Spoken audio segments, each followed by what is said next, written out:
Hey there, gang. Patrick King here, coming to you live from Lancaster, Pennsylvania. I was teaching today in Nottingham, PA at Straight Up Stables.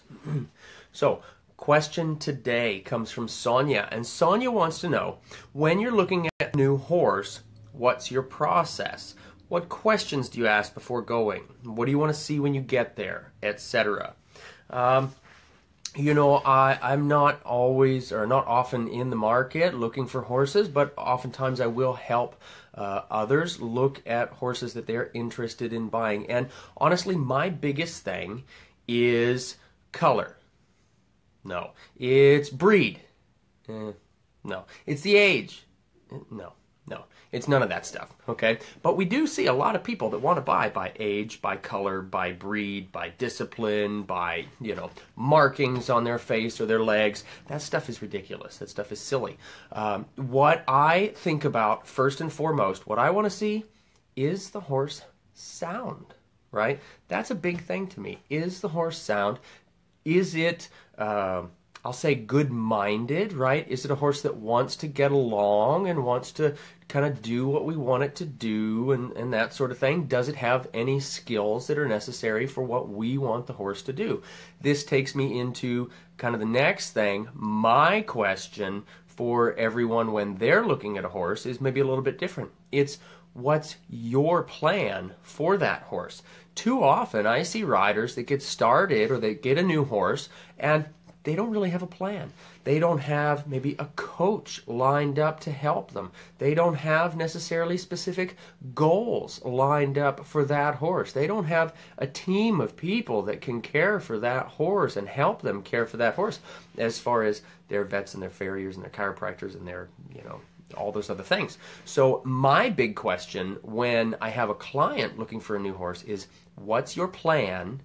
Does that horse fit your plan? Too often, I see riders that say, oh, but he's beautiful and I love him. And so they buy a horse that they're totally not suited to, right?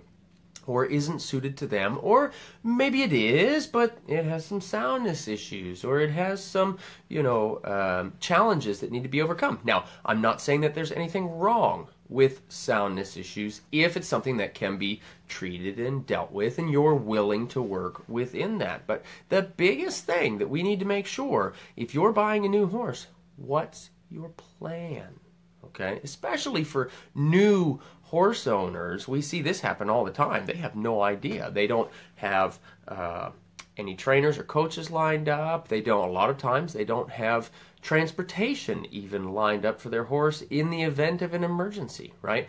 Make sure you have a plan for that horse and for any circumstances that might show up when you do have them. But when we're looking at a potential new horse, again, we've got to keep out of the equation things like color and breed and, current discipline and things like that.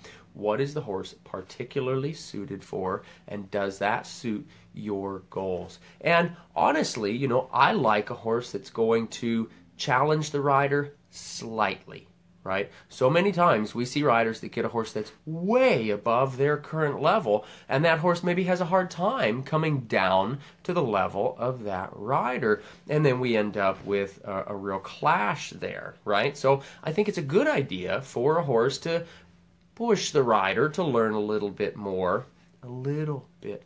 right? I don't want to see a Grand Canyon between the skills the rider has and the skills that maybe that horse needs the rider to have. That's a really important thing. So that's a big piece to keep in mind, So what do I look for in the horse? Like we said, it's not color, it's not breed, it's not anything like that. Is it suited for the job? Is it suited for the rider? And more specifically, most importantly, does that rider have a plan? So, I think if the rider has a plan, you can't go wrong with a horse, so long as it's suitable, right? So, question of the day. When was the last time you bought a new horse, and how did that work out? Let us know. Share your answers in the comment section below, and don't forget, guys, you keep submitting your questions.